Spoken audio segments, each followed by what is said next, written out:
Thank you, Madam Speaker. As you know, this motion was not fully supported at APC, so obviously you don't expect it to go very far today. However, I'd like to make additional comments on the record regarding the $6 million funding request for the police body cameras.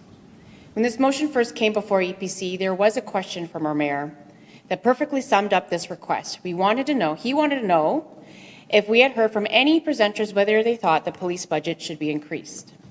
The answer was a resounding no. Winnipeggers believe that we continue to choose the wrong spending priorities for our city. For years, we have had a police budget that continues to climb and now represents close to 30% of our operating budget, while community services and parks remains stale and receives 18%. Services like community-based organizations and recreational programs that build and support community connections show to improve outcomes and reduces calls for service. Choosing to prioritize and support these programs would have the greatest impact in our communities. Just imagine what could our community-based organizations and our own community services and parks department could do with a $6 million in increased annual funding. How many calls to 311 and 911 do we receive due to our homelessness crisis? My office alone gets 12 to 15 calls a month. And in the 15 months since the pandemic began, that makes it nearly 180 calls to my office alone about encampments or bus shelters. I guarantee you we can find better ways to spend $6 million a year to benefit our communities and make a real, lasting, positive impact on policing, while reducing our calls and costs to fire and emergency city services. Over the past year, there has been a reckoning on justice systems. What some believe have felt and experienced for years has come part of the public discourse and conversation. We have been asked to shift our budget priorities and assess our levels of spending on police. I do not believe that cameras alone will repair the trust and transparency our community is asking for of the police.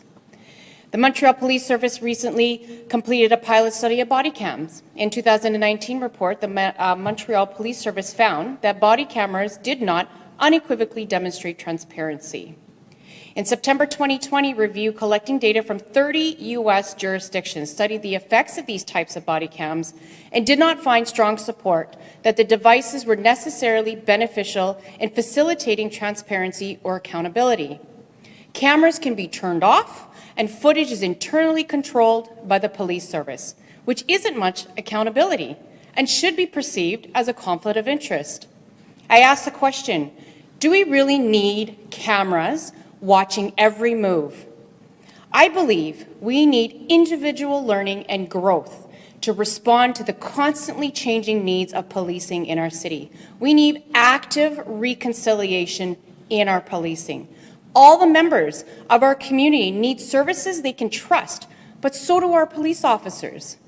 They need a top-down institution that leads and supports them in reconciliation.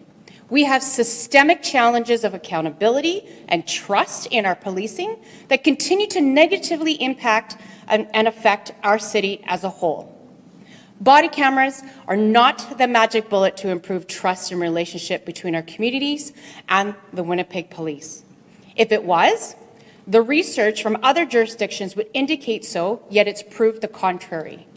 $6 million a year can offer meaningful long-term support with respect to internal reconciliation work, trauma, and ongoing mental health support for police officers and Winnipeggers who are experiencing poverty and homelessness.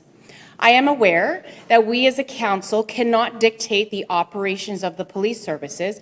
Whatever the decision of this council will be with respect to this capital and operation request of this size, the police board and council should have the ability to dictate the parameters to ensure that body cams are being used for their intended purposes to achieve the outcomes put forward by the requesting party. The police board and council should know exactly how this footage will be used, accessed, stored, and dispersed to ensure that this investment leads to full transparency and accountability of any footage collected. I'm not suggesting we tell police how to operate and use the footage, but that the police should outline the parameters of the camera footage collection. This report before us did not specify any of that information. It simply told us about costs, storage, and hiring of new staff. At this time, I can support Councillor Chambers' amending motion to receive this report as information, but with a caveat. I request that our Police Board Chair take the concerns that have been voiced not just by myself, but by the many presenters at EPC last week to the province to be included in their redraft of the Police Services Act.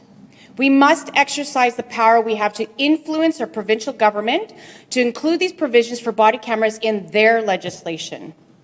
I understand that body cameras have been a priority for our police service, so I publicly ask the Chief of Police and the Police Board Chair that they proceed to require a set of accountability measures and transparency mechanisms for how the footage will be used. This should be in legislation prior to any programs starting.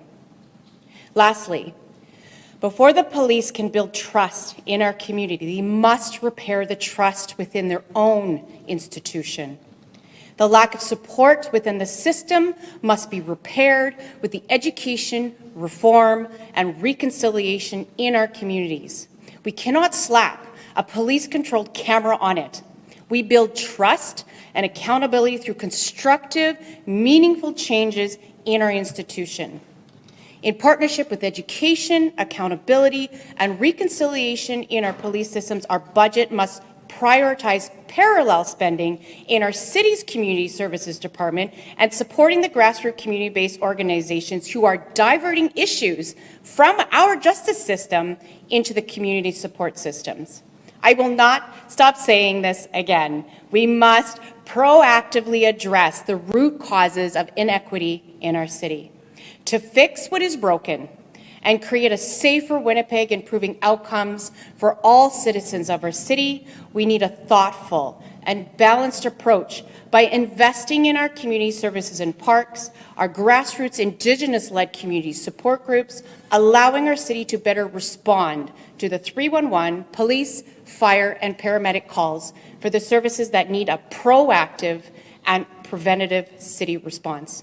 Thank you, Madam Speaker.